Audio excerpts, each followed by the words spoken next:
ტიტორად ქცეული ზვიად ხარაზიშვილი, რომელსაც 8 წელს უფასებს რუის ურბნისის მიტროპოლიტი და მადლობას უხდის. Როგორც ირკვევა, ხარაზიშვილმა ქარელის მუნიციპალიტეტში ტაძრის მშენებლობა დააფინანსა.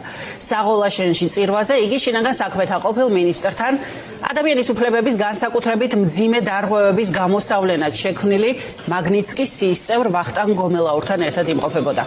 მეუფეებმა სპეცრაზმის ყოფილი უფროსი ზვიად ხარაზიშვილი, რომელიც პროტესტის მონაწილე მოქალაქეების წინააღმდეგ განსაკუთრებული სისასტიკით გამოირჩეოდა, ღმერთის რჩეულად და ქველმოქმედად გამოაცხადა. მადლობა უხარს ევადელი დღისათვის და მადლობა ტიტორებს, ბატონ ზვიად ხარაზიშვილს და ბატონ სლავა შერაზადიშვილს, რომელთაც ეს დიდებული ტაძარი ასე გააშვეს, ააშენეს.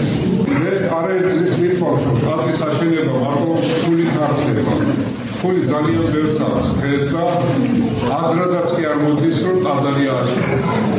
ეს არის ჩვეულთა ხვედრი. ადამიანს ირჩევს უფალი, რომ ტაძარი ააშენოს, ღვთისმსახური ააშენოს და რაღაც სამსახურებავს ღვთის წინაშე ასეთ ადამიანებს. თორე შემთხვევით არ ხდება, რომ ვინმე ტაძარი ააშენოს. უფალი გულთამხილავი არის. ან გულის მიხედვით ირჩევს, რომ მას აქვს კეთილი გული, მოწყალე არის. და სხვადასხვა თვისებები და სწორედ აი ამით გამოირჩია უფალმა ეს ტიტორები და ღმერთმა დალოცოს მათი ოჯახები.